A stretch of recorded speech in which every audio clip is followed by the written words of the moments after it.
Tudo bem, pessoal? Nós vamos continuar aqui o nosso estudo do livro Nos Domínios da Mediunidade. Nós estamos no capítulo 3. Esse é o segundo vídeo sobre o capítulo 3. O capítulo 3 é o Equipagem Mediúnica.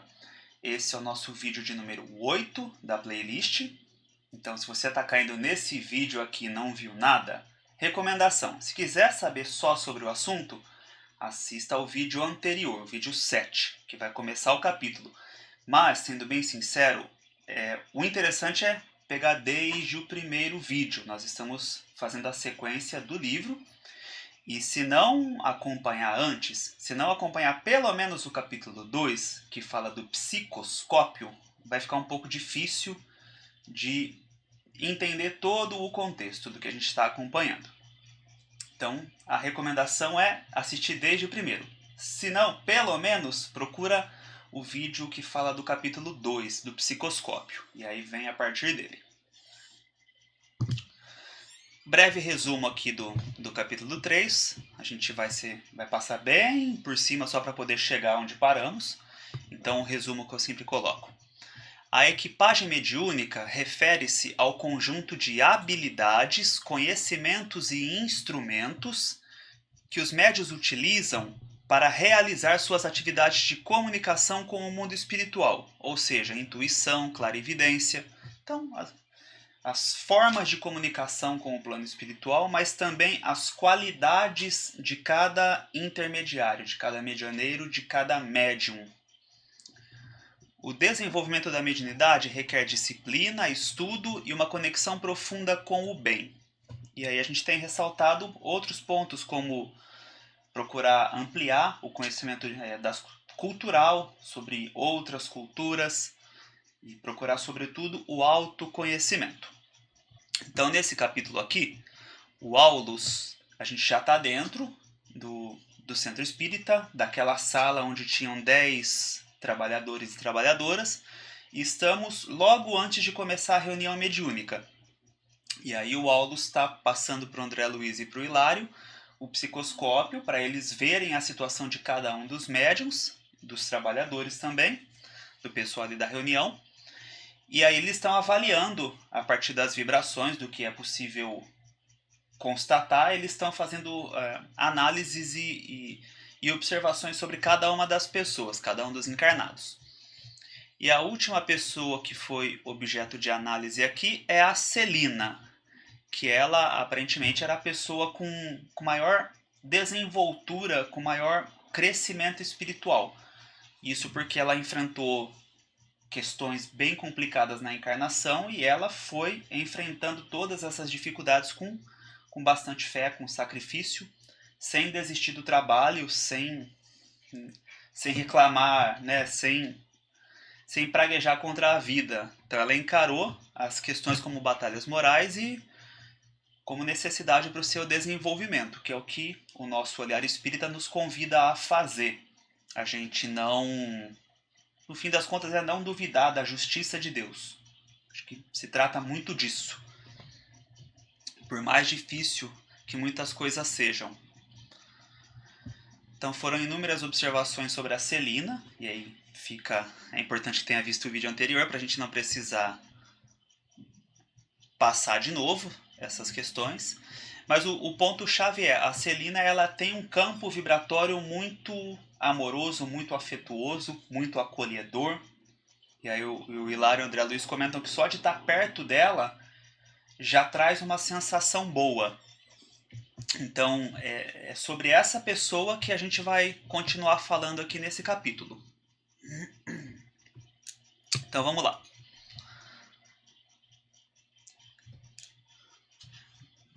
Então, depois de ligeiro intervalo, o assistente aduziu. O assistente é o Aulus, o benfeitor aqui do livro.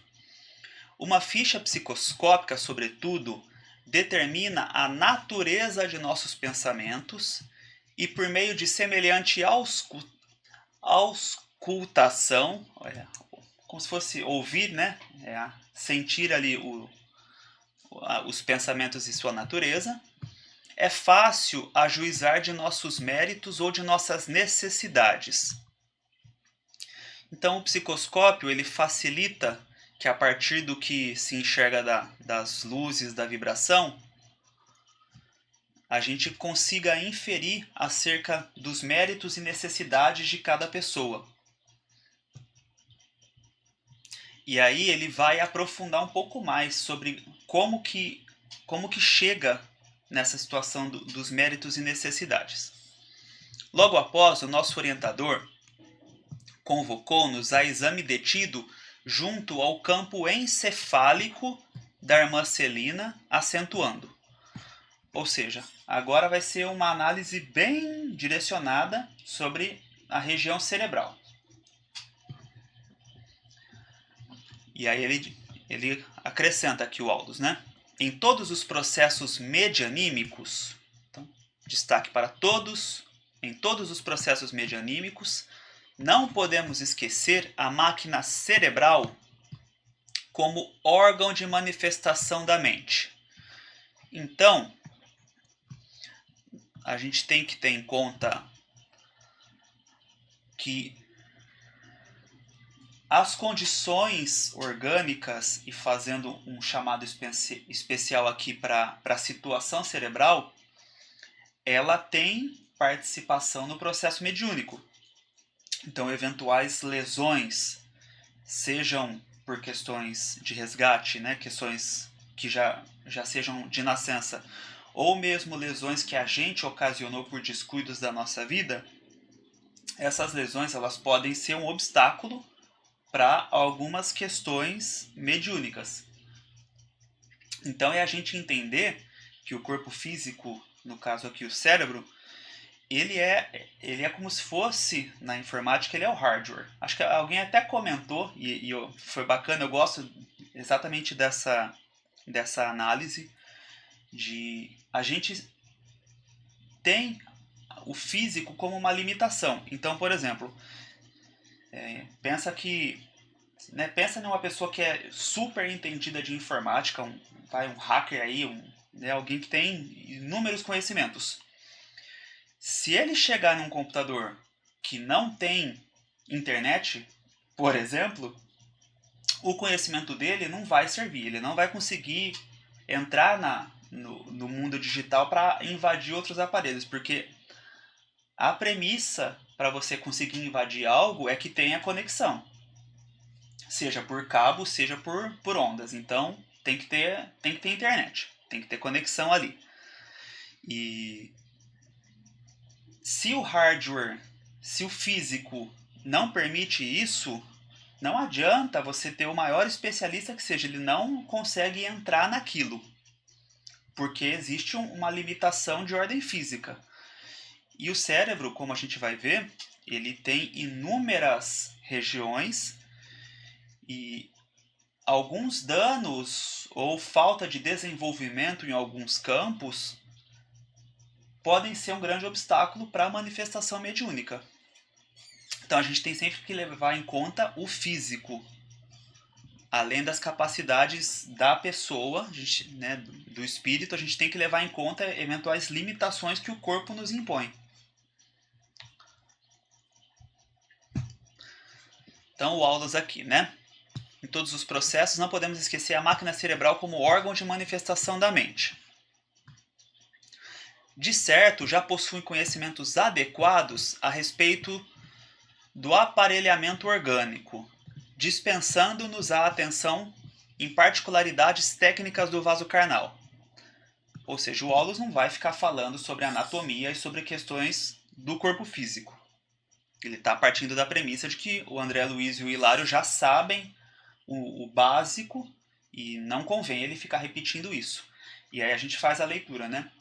Além do André Luiz, como o livro é escrito para nós, também se parte da premissa de que são coisas que a ciência já chegou, ao menos a parte inicial do que era do físico na época, do corpo físico nessa época.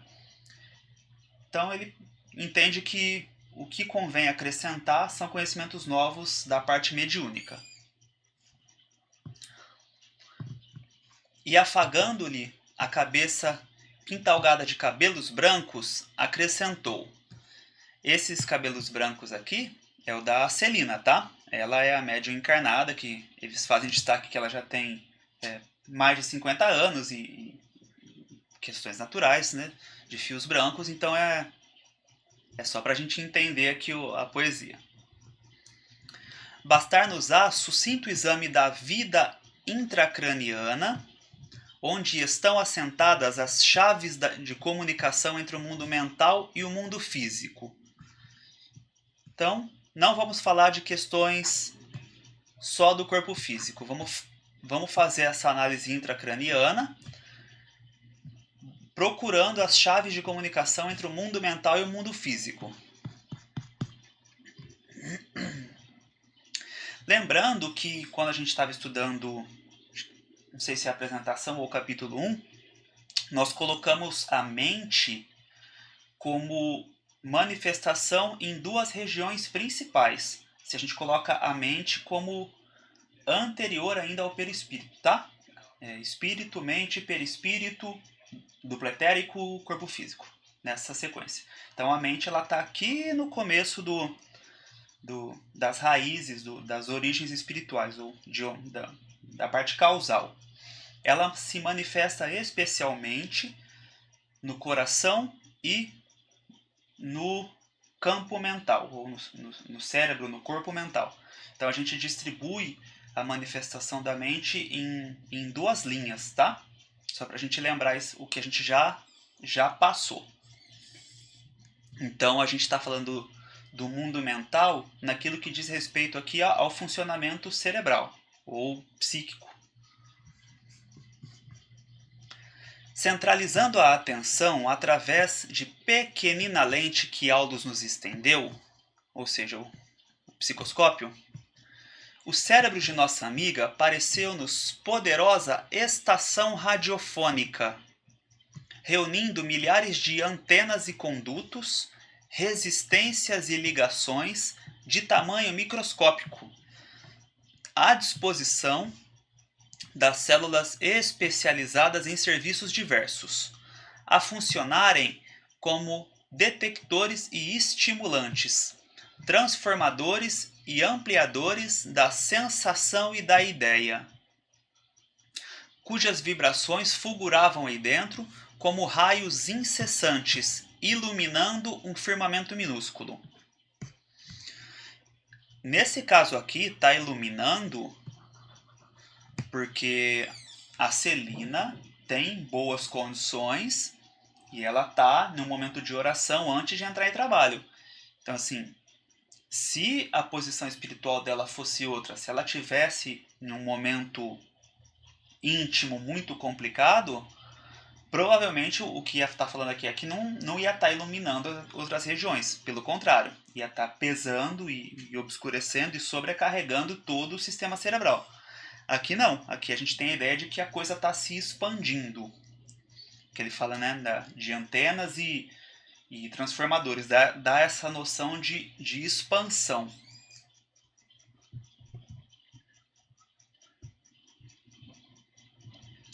Então eu fiz um destaque aqui para que ele fala de ampliadores da sensação e da ideia. Isso vai ser retomado. O assistente observou aquele precioso labirinto em que a epífise, ou a glândula pineal, brilhava como pequenino sol azul e falou. Então, eu destaquei aqui o azul porque nesses estudos mais de perispírito ou de chakras e essas coisas, costumam relacionar a glândula pineal a um azul, violeta, enfim. Acho que como tem uma correspondência, eu achei pertinente destacar, tá? Mas acho que nada que a gente deva se apegar a esse tipo de menção. A cor ela é um reflexo de uma vibração.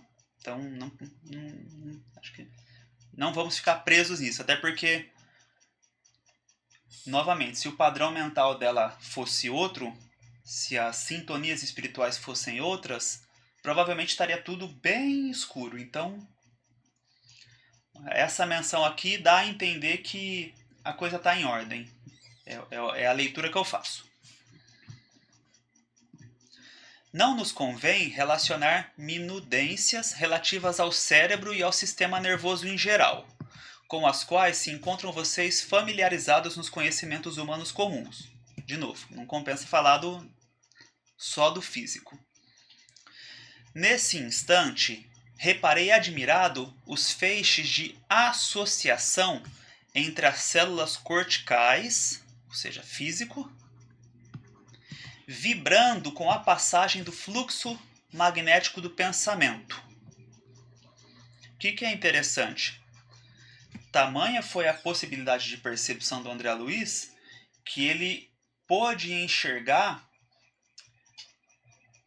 a parte energética mesmo, fluxo magnético do pensamento. Então, aquilo que vem, que jorra da mente, chegando no cérebro.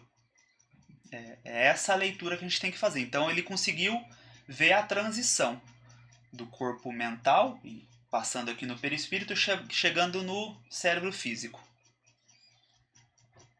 Então, interação entre o físico e o mental.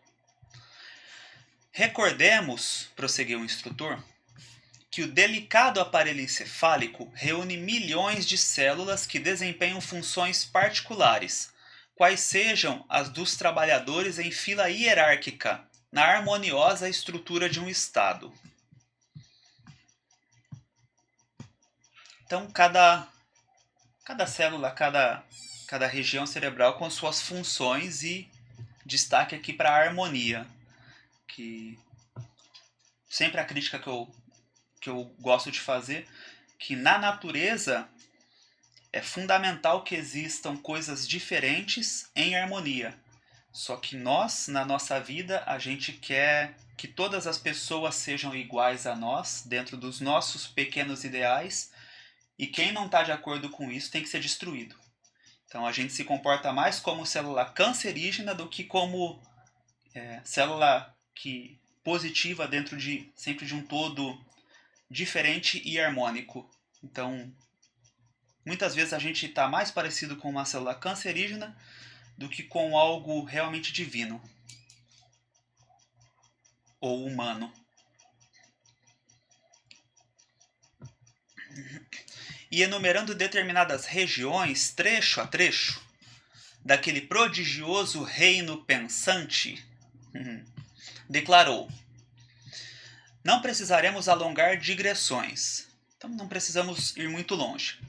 As experiências adquiridas pela alma constituem maravilhosas sínteses de percepção e sensibilidade na condição de espíritos libertos em que nos encontramos. Esse parágrafo a gente vai ter que quebrar ele para poder entender. Então, o Wallace ele vai falar de duas situações. De quem está desencarnado, que é esse primeiro caso, espíritos libertos. E depois ele vai falar de quem está encarnado. Então vamos olhar esse começo aqui, pensando nos desencarnados. As experiências adquiridas pela alma constituem maravilhosas sínteses de percepção e sensibilidade na condição de espíritos libertos em que nos encontramos. Certo. E agora, e as experiências no espírito encarnado, e como fica essa questão de percepção e sensibilidade? Então, as experiências nos espíritos encarnados, corpo físico, especificam-se no equipamento de matéria densa como núcleos de controle das manifestações da individualidade, perfeitamente analisáveis. Por isso que ele chama a atenção um pouco lá para trás, falando que é possível analisar a questão dos méritos e das necessidades. A partir do momento que ele faz a análise cerebral, ele consegue entender, olhando as regiões que ativa, o que já foi conquistado e o que falta conquistar.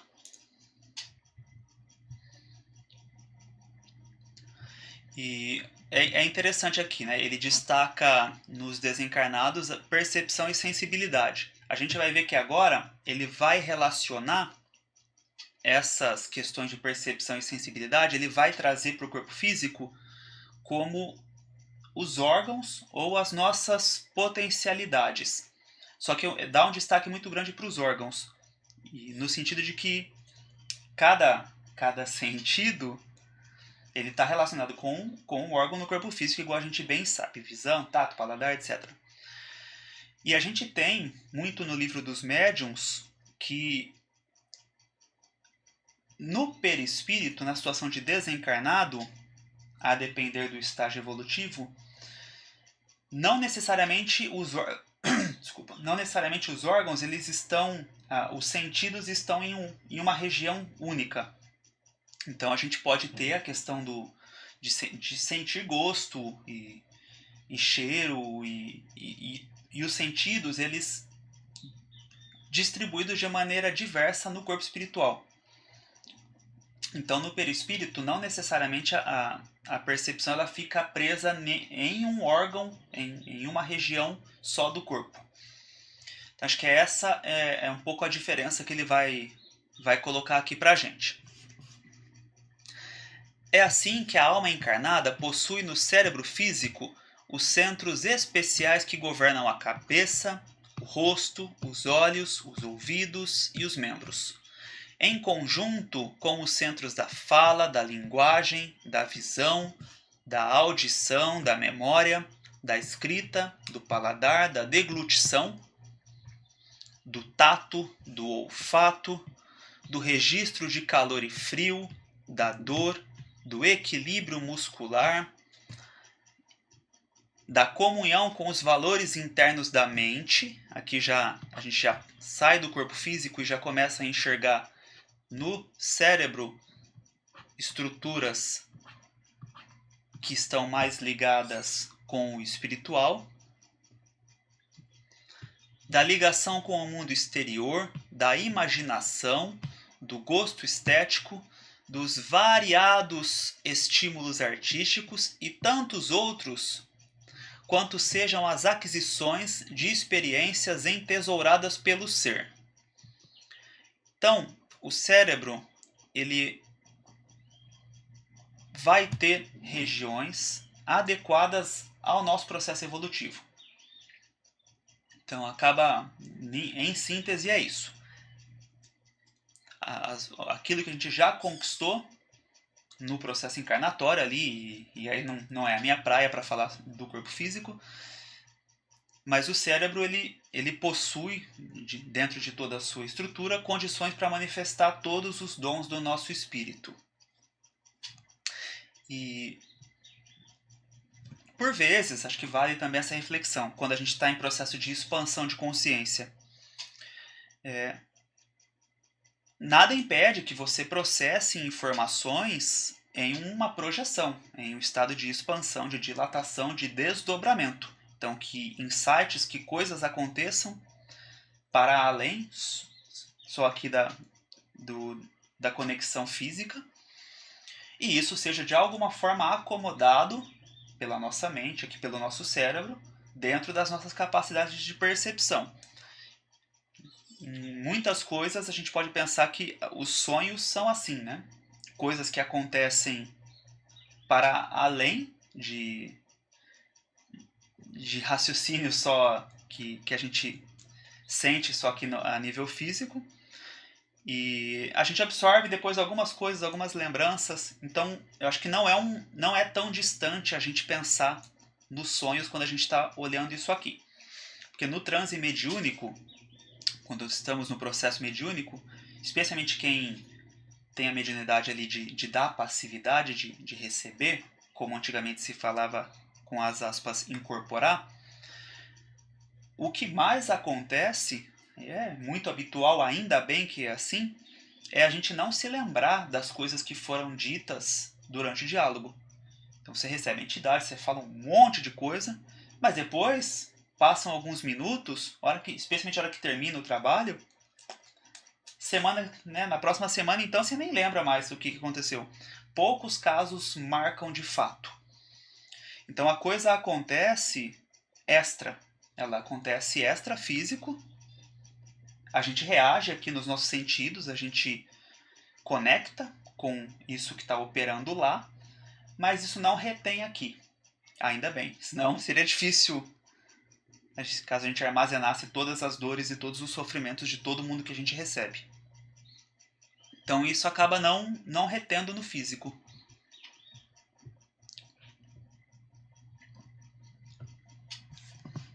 Então, experiências entesouradas pelo ser.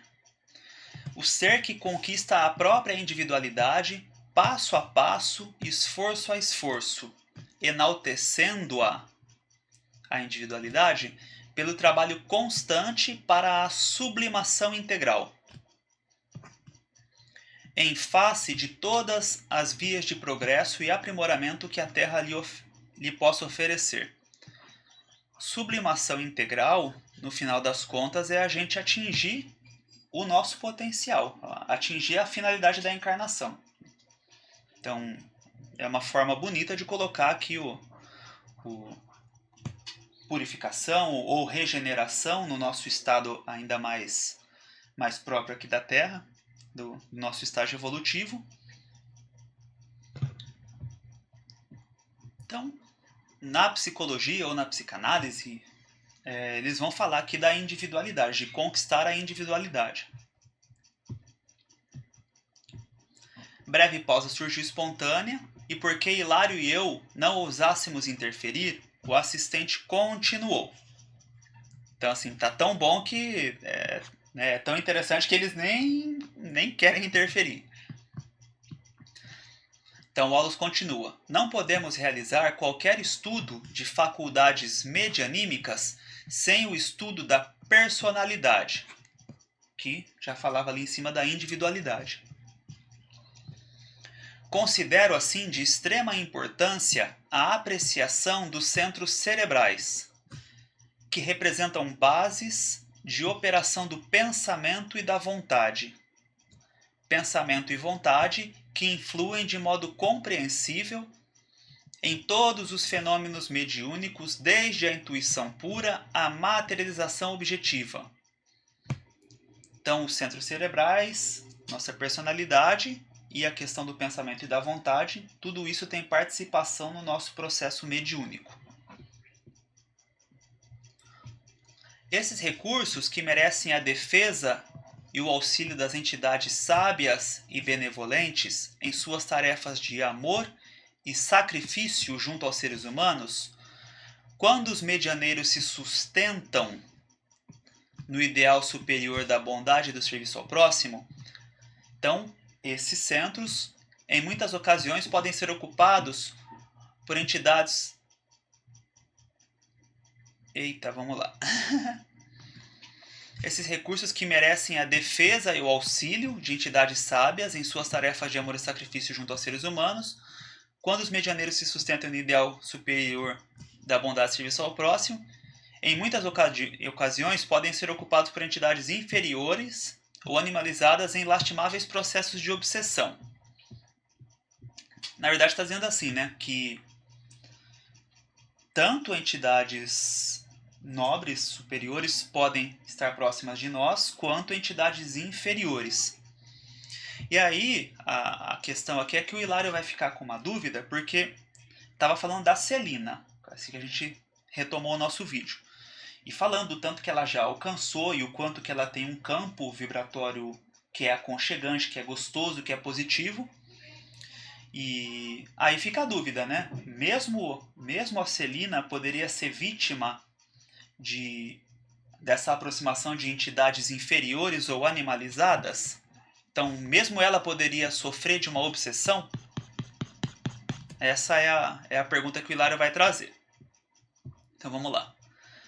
Mas, interpôs Hilário judicioso, diante de um campo cerebral tão iluminado quanto o de nossa irmã Celina, será lícito aceitar a possibilidade de invasão dele por parte de inteligências menos evolvidas ou entidades ainda mais retraídas ou menos adiantadas no processo espiritual? Será cabível semelhante retrocesso? Retrocesso por quê? A Celina, ela tá ali nas melhores companhias. Então, é possível que de repente ou por alguma situação ela perca essa sintonia espiritual e se torne vaso de manifestação de entidades menos felizes, ou seja, que entidades menos adiantadas se aproximem dela, então um aparente retrocesso com relação à afinidade dela. Não podemos olvidar, não podemos duvidar disso, considerou o assistente. Não podemos olvidar que Celina se encontra encarnada numa prova de longo curso. Então, essa é uma verdade. A Celina está numa prova de longo curso. E que, nos encargos de aprendiz, ainda se encontra muito longe de terminar a lição. Meditou um momento e filosofou bem-humorado. Numa viagem de 100 léguas, podem ocorrer muitas surpresas no derradeiro quilômetro do caminho. Quer dizer, não é porque ela já evoluiu muito que ela não possa tropeçar ainda. E aí o destaque que eu faço é o vigiar e orar. E acho que a continuidade do texto já vai falar o que precisa ser dito por enquanto. Logo após, colocando a destra paternal sobre a fronte da médium, prosseguiu. Nossa irmã vem atravessando seus testemunhos de boa vontade, fé viva, caridade e paciência. Quer dizer, por enquanto, a conduta dela, a reação dela diante dos desafios é a melhor que se pode esperar.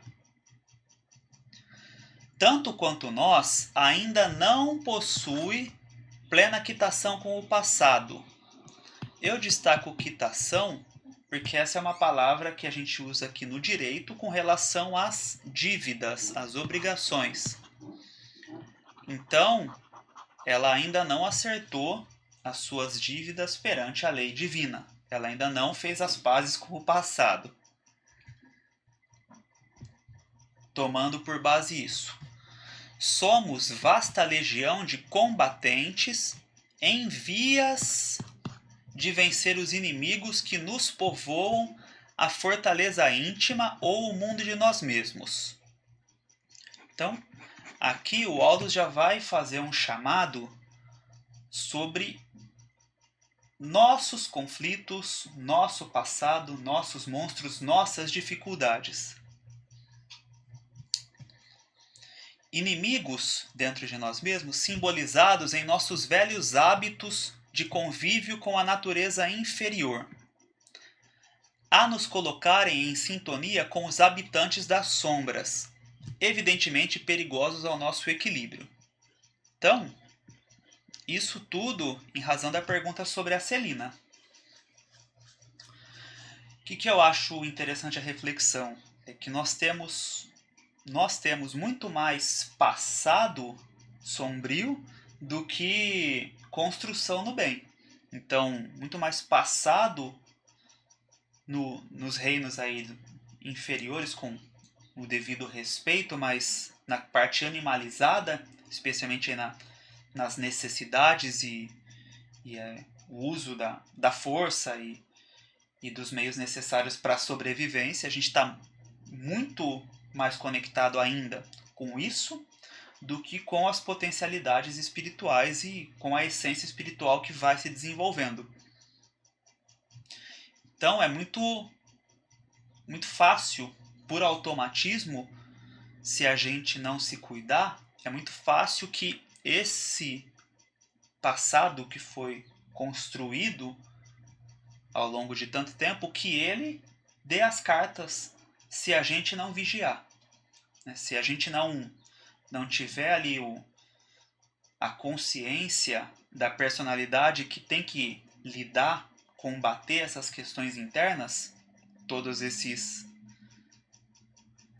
instintos e esses reflexos do passado, se a gente não tiver vigilante com isso, a coisa vem, a coisa simplesmente se acha o caminho dela porque a gente tem essa construção muito grande dentro de nós.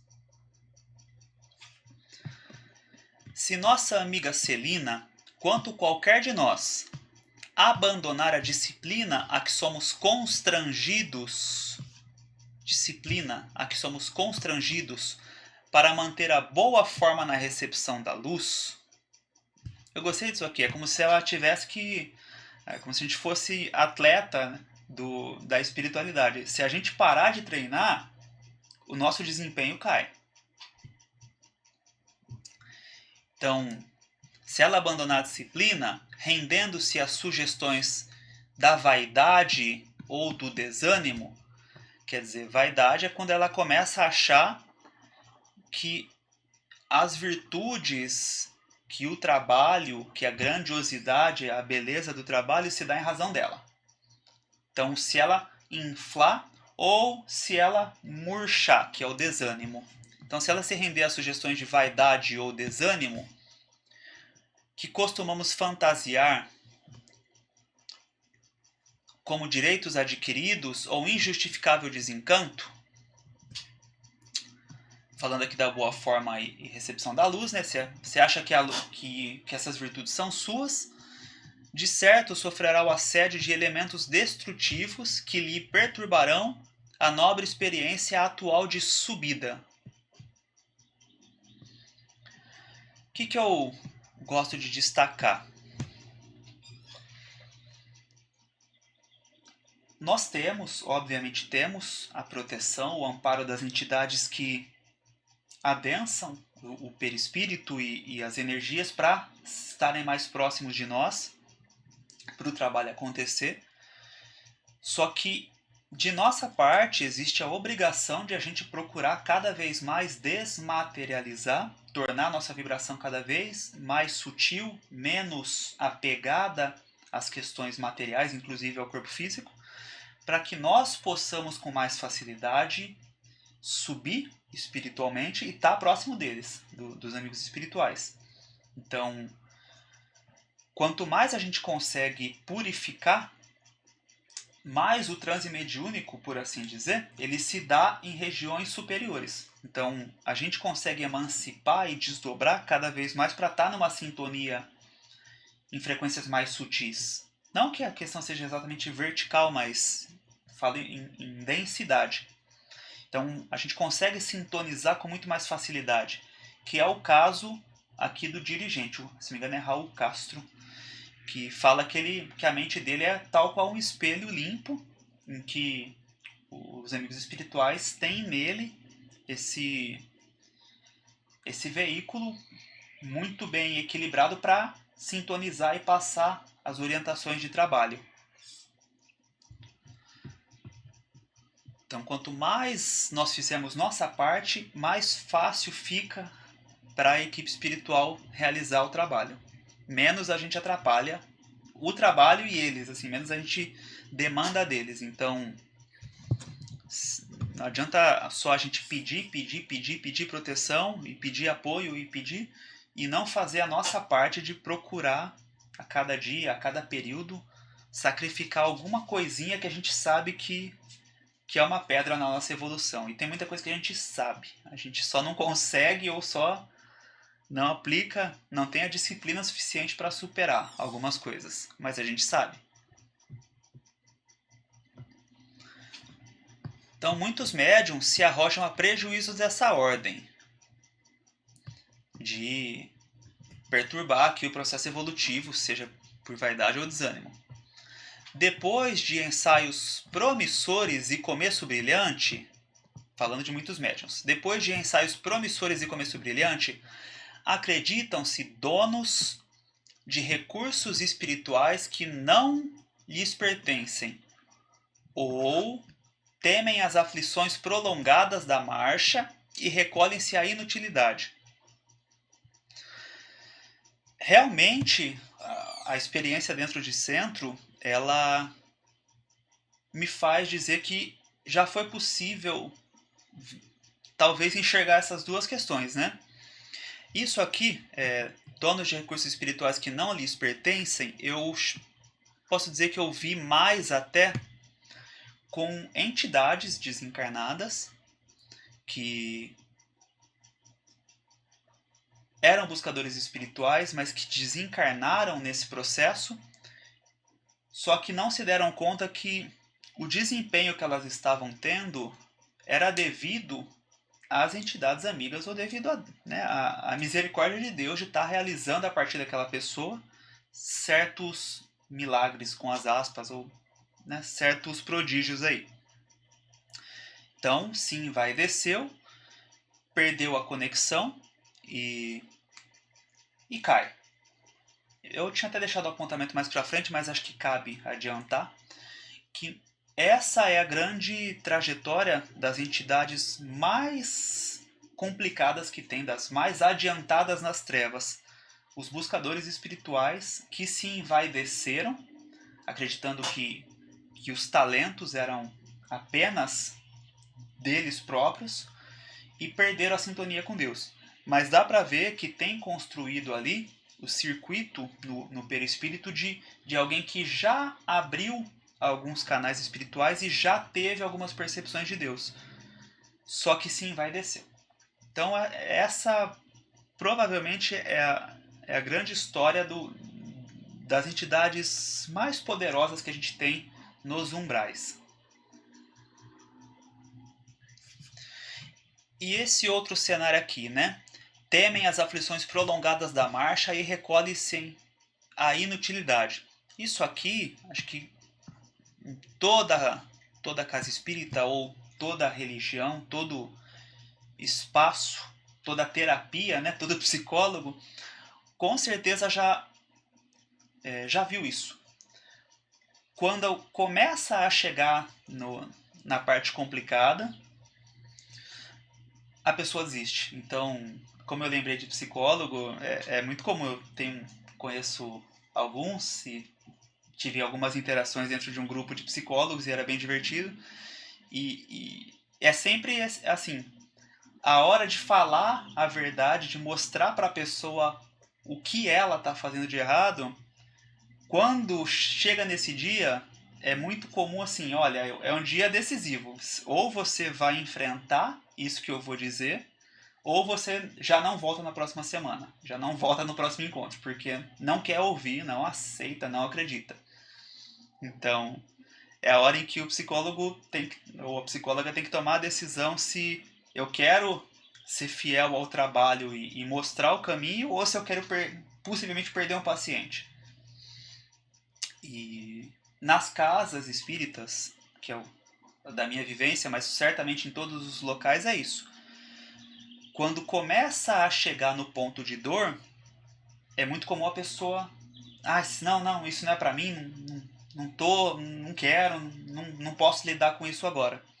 E aí acaba saindo, porque a caminhada espiritual, ela realmente chacoalha. É como se fosse bater o tapete algumas vezes e, né, bota algumas vezes nisso. Então a gente tem momentos de calmaria, mas a gente tem momentos de turbulência. E na calmaria, pô, sucesso, tudo bom, graças a Deus, vibe positiva, vibrando luz, gratiluz. Mas na hora que vem a dificuldade, é aí que, sabe, é que a gente começa a fazer os cortes, assim, quem está disposto a encarar o processo de autodesenvolvimento e quem só quer sintonizar com entidade, mas não está afim de, né, não tá afim, não consegue, não tem condições de enfrentar os próprios monstros ou as próprias sombras, tal como a gente colocava aqui em cima. Então, temem as aflições prolongadas da marcha e recolhe-se à inutilidade. Então, essas coisas, isso aí não é para mim. Descendo de nível moral, na verdade voltando para um nível que já era comum, porque o próximo nível ainda não tinha sido alcançado, ou conchegando-se a improdutivo repouso, porquanto retomam inevitavelmente a cultura dos impulsos primitivos, que a gente estava falando, que o trabalho incessante no bem os induziria a olvidar.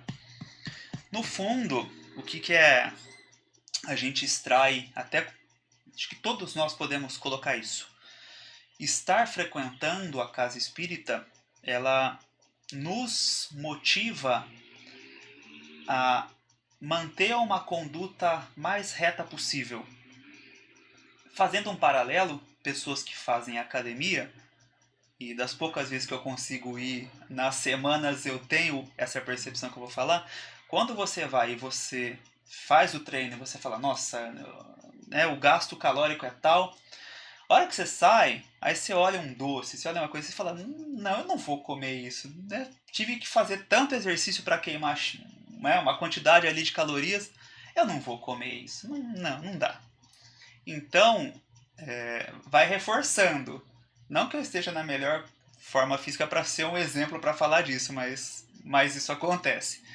E eu sinto que dentro do centro, dessa vivência, a gente tem isso. O trabalho ele vai nos dando motivação para ir cada vez mais fazendo a higiene moral, higiene psíquica. Então, ele faz parte, ele é mais uma engrenagem que gira junto da nossa vontade de tentar se melhorar. Ainda não chegamos à vitória suprema sobre nós mesmos. Achamo-nos na condição de solo terrestre, então somos tais quais solo terrestre, que não dispensa o arado protetor ou a enxada prestimosa a fim de produzir.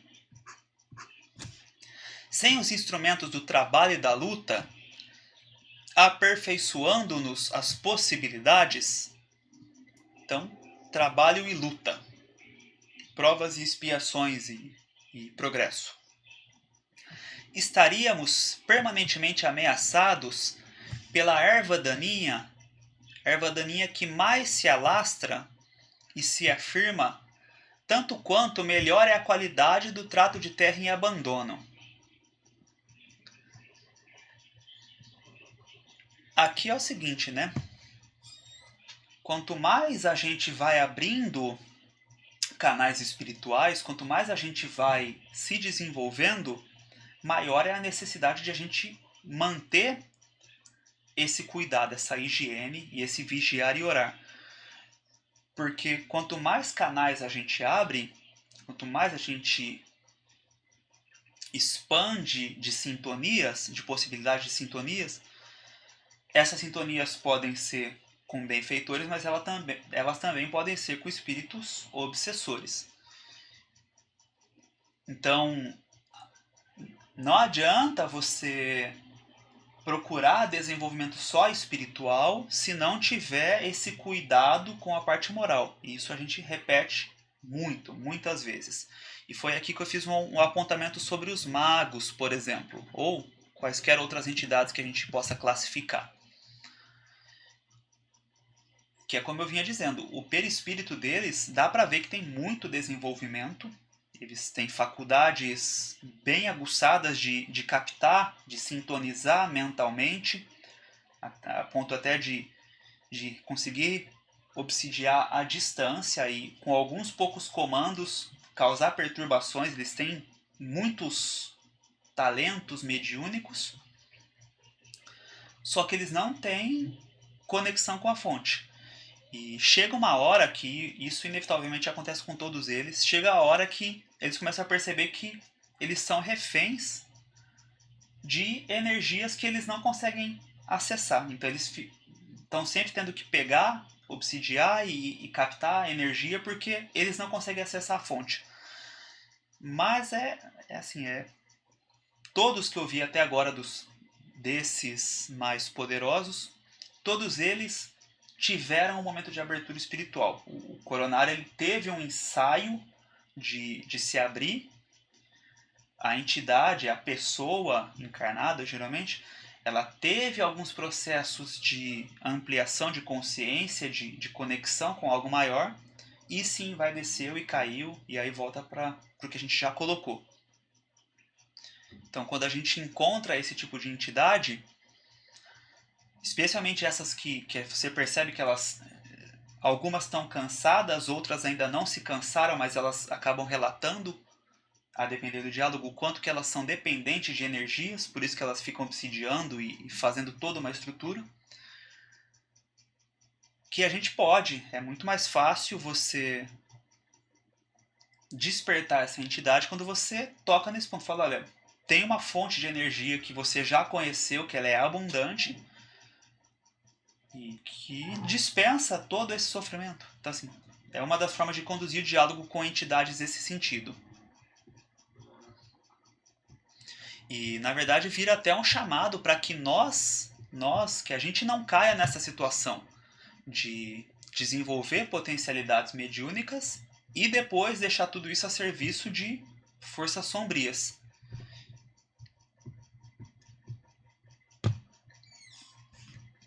Aqui, continuando as reflexões do Aulus.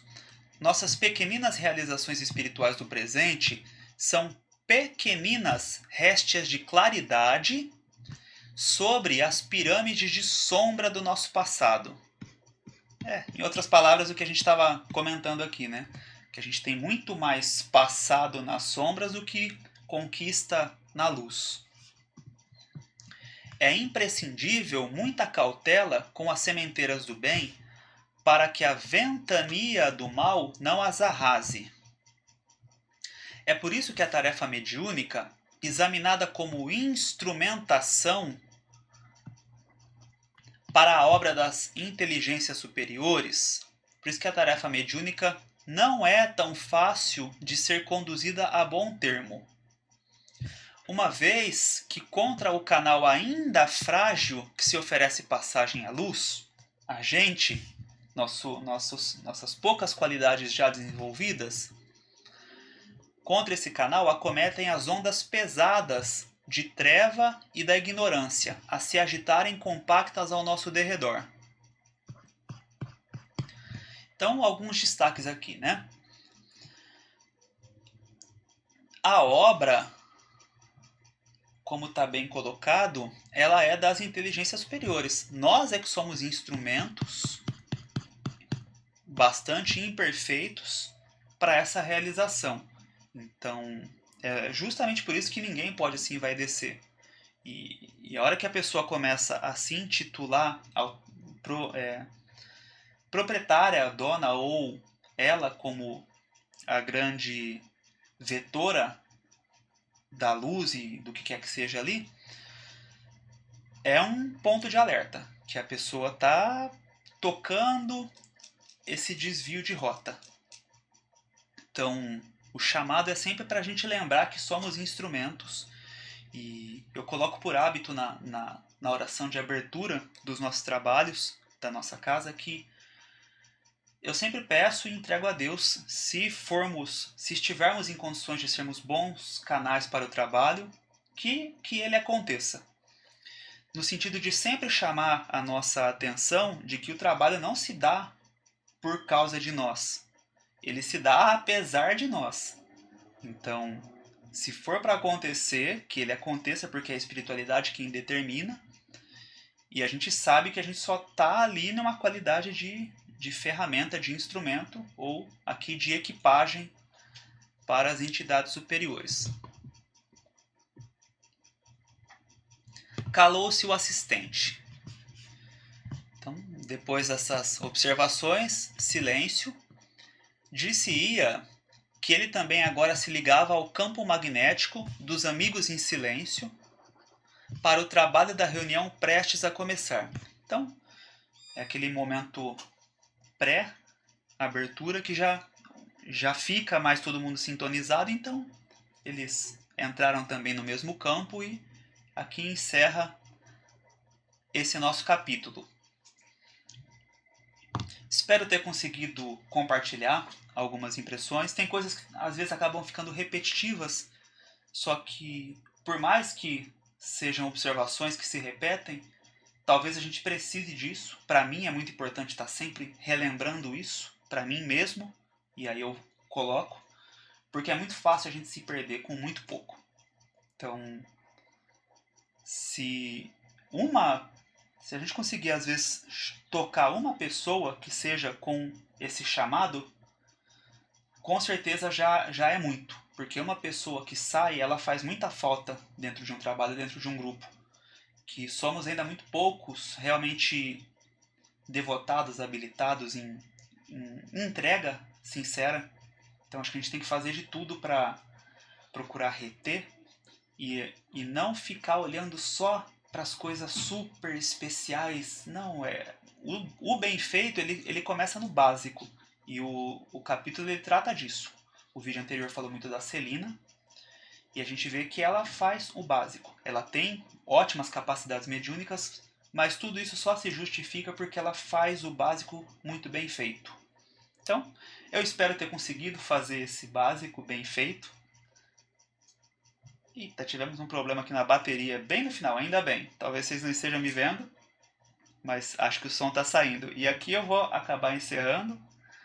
Se o vídeo foi positivo, se gostou, deixe curtir e compartilhar. Desculpe esse finzinho aqui, ainda bem que foi no fim. Então, um grande abraço.